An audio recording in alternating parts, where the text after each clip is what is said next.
Capítulo 3. Assentados com Cristo. Mateus capítulo 28, versículo 18 diz: Jesus, aproximando-se, falou-lhes, dizendo: Toda a autoridade me foi dada no céu e na terra. Quando Cristo subiu aos céus, transferiu sua autoridade à igreja. Ele é a cabeça da igreja e os crentes compõem o corpo. A autoridade de Cristo tem que ser perpetuada através do seu corpo que está sobre a terra. Através de todo o livro de Efésios e em outras passagens nas epístolas, Paulo usa o corpo humano para ilustrar o corpo de Cristo. Cristo está assentado à direita do Pai, o lugar de autoridade, e estamos assentados com Ele. Se você tem noção de história, sabe que sentar-se ao lado direito do rei é sinal de autoridade. Morremos com Cristo e fomos ressuscitados com Ele.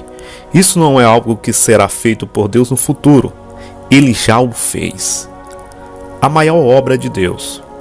Efésios capítulo 1, versículo 18 ao 23 diz: Tendo iluminado os olhos do vosso entendimento, para que saibais qual seja a esperança da sua vocação, e quais as riquezas da glória da sua herança nos santos, e qual a sobreexcelente grandeza do seu poder sobre nós, os que cremos, segundo a operação da força do seu poder, que manifestou em Cristo, ressuscitando-o dos mortos e pondo-o à sua direita nos céus, acima de todo o principado, e poder, e potestade, e domínio, e de todo nome que se nomeia, não só neste século, mas também num vindouro. E sujeitou todas as coisas a seus pés, e sobre todas as coisas o constituiu como cabeça da igreja, que é o seu corpo, a plenitude daquele que cumpre tudo e em todos. Observe especialmente o versículo 19. E qual a sobreexcelente grandeza do seu poder sobre nós, os que cremos, segundo a operação da força do seu poder. Em outras palavras, houve um tal transbordamento do poder de Deus ao ressuscitar Cristo dentre os mortos, que esta foi de fato a obra mais poderosa de Deus até então registrada.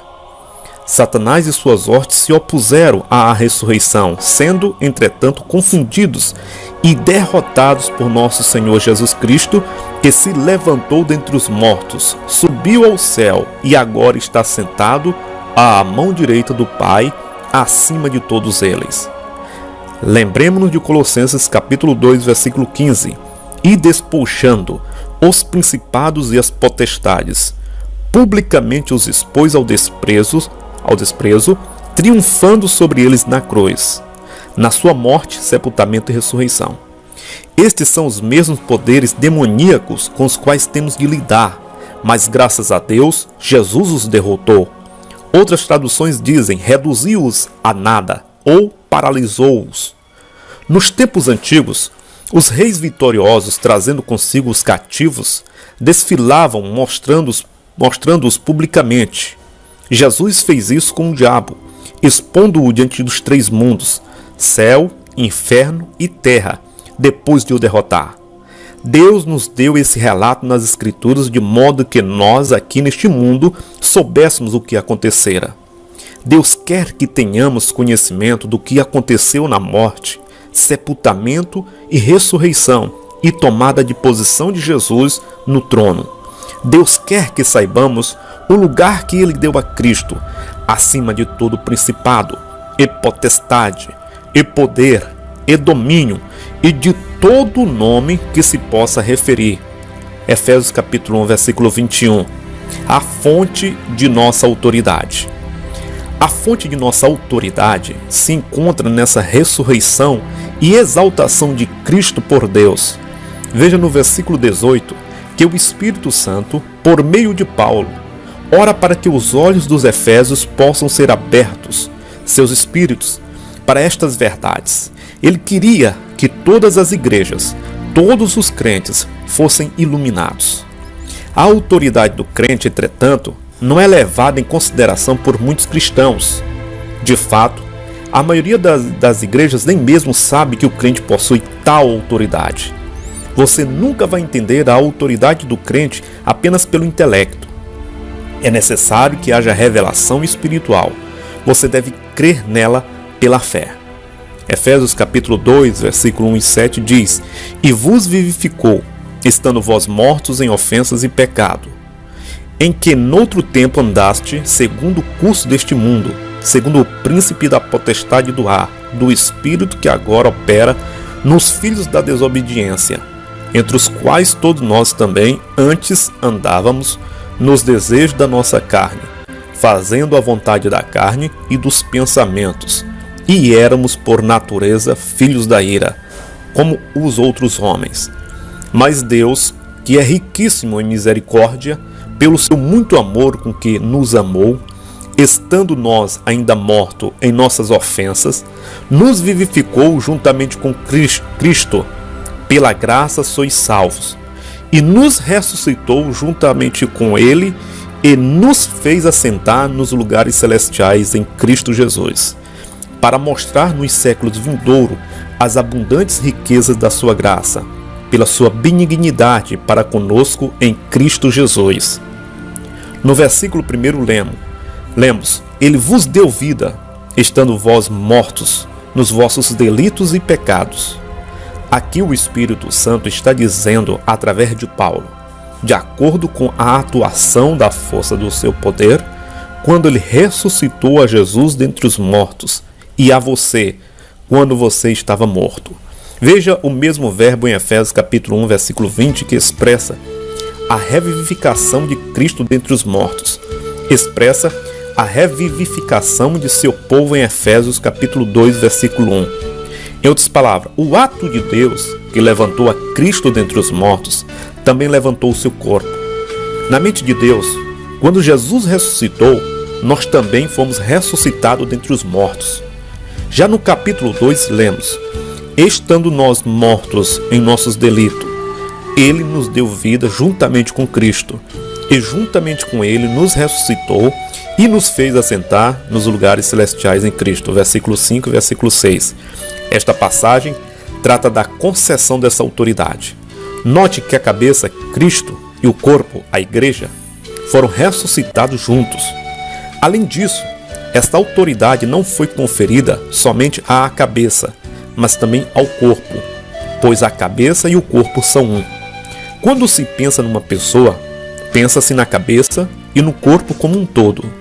Até onde é do meu conhecimento, as igrejas creem que foram ressuscitados juntamente com Cristo, porque não creem que nos cabe o direito de nos assentar juntamente com Ele. Se parte desse verso é verdade, por que não todo o versículo? Se nós, como uma igreja, obtivermos a revelação de que somos em Cristo, nos ergueremos e faremos as obras de Cristo. Até agora, estamos fazendo somente de modo limitado.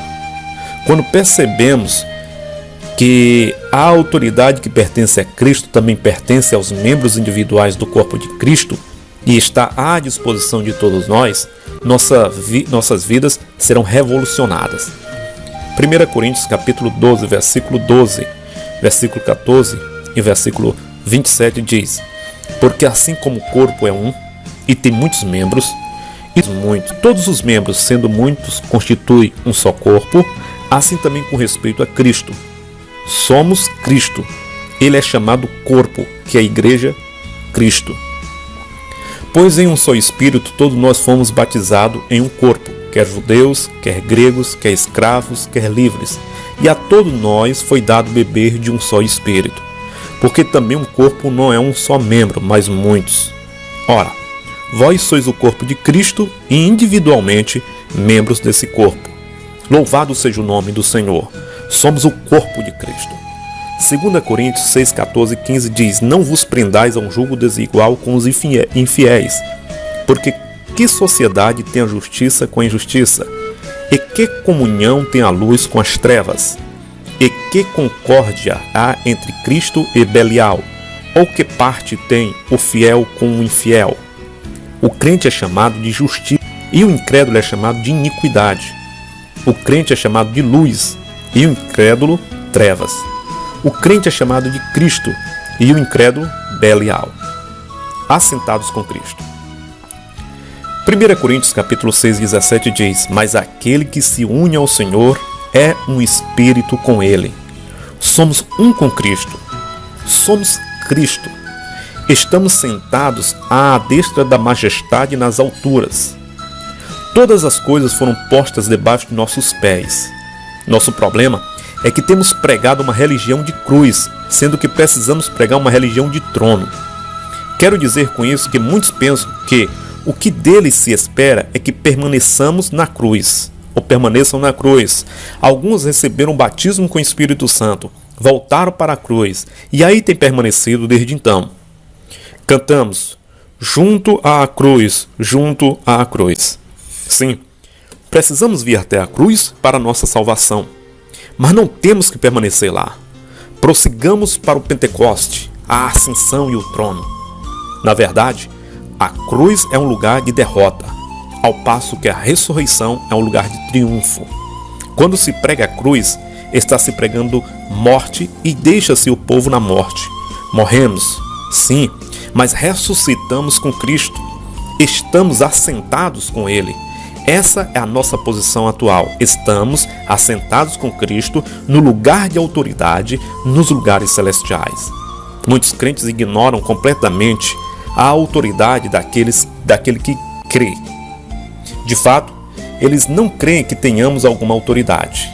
Creem que mal podem contar com a salvação e que têm que passar por esta vida sendo dominado pelo diabo, enquanto habitam nas ruas dos inválidos. Exaltam desta forma mais ao diabo do que a Deus. Precisamos ser libertos da escravidão da morte e andarmos em novidade de vida. Não estamos na cruz. Morremos com Cristo, mas fomos ressuscitados juntamente com Ele. Glória a Deus! Aprenda como ocupar seu lugar de autoridade. A destra do trono de Deus é o centro do poder do universo inteiro.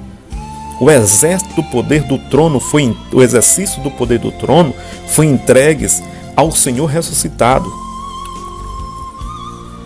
Sabemos que Cristo, com seu corpo físico ressuscitado, está lá em plena posse de seus direitos, aguardando o tempo do Pai, quando seus inimigos serão postos sob os seus pés. Hebreus capítulo 1, versículo 13 diz: ora, a qual dos anjos jamais disse: assenta-te à minha direita, até que eu ponha os teus inimigos por estrado dos teus pés. A elevação do povo de Cristo, com Ele nas alturas, claramente aponta para o fato de que estamos sentados com Ele, compartilhando não somente de seu trono, mas também de sua autoridade. Essa autoridade nos pertence. Não me admiro de Paulo ter dito, escrevendo aos Romanos: se pela ofensa espiritual de um e por meio de um só reinou a morte, muito mais os que recebem a abundância da graça e o dom da justiça reinarão em vida por meio de um só, a saber, Jesus Cristo. Romanos capítulo 5, versículo 17. Algumas versões dizem: reinarão como reis em vida. Será que só vamos reinar quando chegarmos ao céu? Não. Vamos reinar como reis em vida através de Jesus Cristo. Isto é autoridade, não é mesmo? Não importa o que disse o rei. Seria lei. Ele era a autoridade máxima. Compartilhamos da autoridade que o trono de Cristo representa. Alguns têm exercido um pouco mais de autoridade sobre os poderes do ar que outros, porque têm um pouco mais de compreensão espiritual. Mas Deus quer que todos nós tenhamos essa mesma compreensão espiritual, mantendo o equilíbrio. O Espírito Santo pediu ao Pai, por meio de Paulo, que todos pudéssemos ter sabedoria, entendimento e autoridade sobre os poderes demoníacos e os problemas que criam através de sua constante manipulação das mentes dos homens. Parece ser a coisa mais difícil do mundo a igreja manter-se equilibrada. Você pode tomar qualquer assunto, inclusive a autoridade do crente, esgotá-la ao ponto máximo, e então, prejuízo e falta de bênção é o que se terá. Nos Estados Unidos, um homem cujo apelido era Pai Divino tinha sido salvo e cheio com o Espírito Santo. Esta fora uma experiência autêntica em sua vida. Então começou a estudar estas mesmas escrituras que temos estudado. Ele raciocinou: se estamos em Cristo, então eu sou Cristo. Cristo é Deus, então eu sou Deus. Ele fundou uma seita que se tornou muito popular. O povo lhe prestava adoração. É fácil cair nas valas laterais da estrada, a vala do excesso, do entusiasmo descomedido e do fanatismo. Caminhemos pelo meio da estrada e mantenhamos o equilíbrio. John Alexander Dowie, um escocês que recebeu uma revelação sobre cura divina enquanto exercia seu ministério no final do século passado na Austrália, atravessou o oceano por muitas vezes durante sua vida. Ele enfrentou muitas tempestades, mas todas as vezes fazia o mesmo que Jesus: repreendia a tempestade e ela sempre cessava. Não deveríamos ficar admirados com isso, porque Jesus disse: aquele que crê em mim fará também as obras que eu faço, e outras maiores fará, porque vou para junto do Pai. João capítulo 14, versículo 12. Alguém perguntará o que serão maiores obras? Bem, vamos realizar primeiro as obras que Jesus fez e só então pensemos nas obras maiores. Jesus não disse que apenas uns poucos escolhidos fariam essas obras. Ele disse que aqueles que creem nele as fariam. À medida que estudarmos o que a palavra de Deus ensina e educarmos nosso espírito acerca da autoridade do crente, creio que seremos habilitados a andar nesta grande verdade mais e mais.